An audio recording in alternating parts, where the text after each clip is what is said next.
Ke nilitung lo langsung red light red area kunang kipula women kese tum lasso nang ki yong aku tak sendiri tu pilih media bitung kan cukup lo selang itu nilitung kan cukup hangat teng penandang bitung kewang penandang bitung kan suri apa dong pajire lo pacuroi lo suri apa dong curoi lo asik bini nilitung ining dupik ate red light area putih kijung ni sakalam kanilo red light area bote kahin no hektik area lo de la son kuno te nilitung sapi sa kudo akot memang pardo non kitur di wet ngitung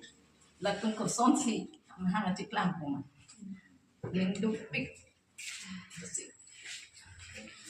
alam ka julong penta nilitung ning dupik lo seria ke la anak kahin no lo ma nilitung luru langsung area red light area anam ki hot nasila women kes tu nilitung kandian jong nai jong si ahok pulote nang le la amunit sungra amunit nang le moi ko mama ke chok che bang phanang le mo nang le tumla tuine ki jong tap ka julong ku chole red light area nang ke hot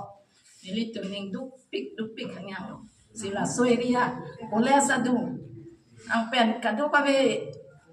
ledak VIP area solo sitame VIP tum sitame non pinya ni ke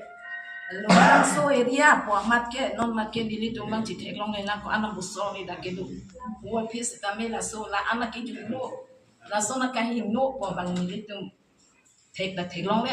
julong le klema bang ta wela non mat ke kuna ne munit kuna ne pen ke bang si la so mane ren dogo non loke dame la rena long ke dogo na lepen kila tum si la rena ki do tum si pini na tiplang buti nang litung bang la swa amuni la phan nang net che ngoi exon anu ini litung tan nang support dun thidi lagi le la si la bang so alam la women kes tu nang litung ka chipu women kes pulo te khaya moyar bung binong la ke kaya pa na ki make am ki klen nang ya posi la pudin tap din tru bok tru bang ke choji la sinang li tum no na mat rang ra la sar la tum phan luru lang so dia ta sar du ti ma gamura du la hai tum phan dia na chu hang nai si li tum luru lang so dia pe ni li tum nang li tum phan sudah pe nang pin re ni la si ini ni li tum media ku tum phan chu pha ke bihek koi la soal lama tu thaman chok asal kapre ke ave la an la red light nang kitu de la putha beli tu an ni ningki pung ningki so ningki du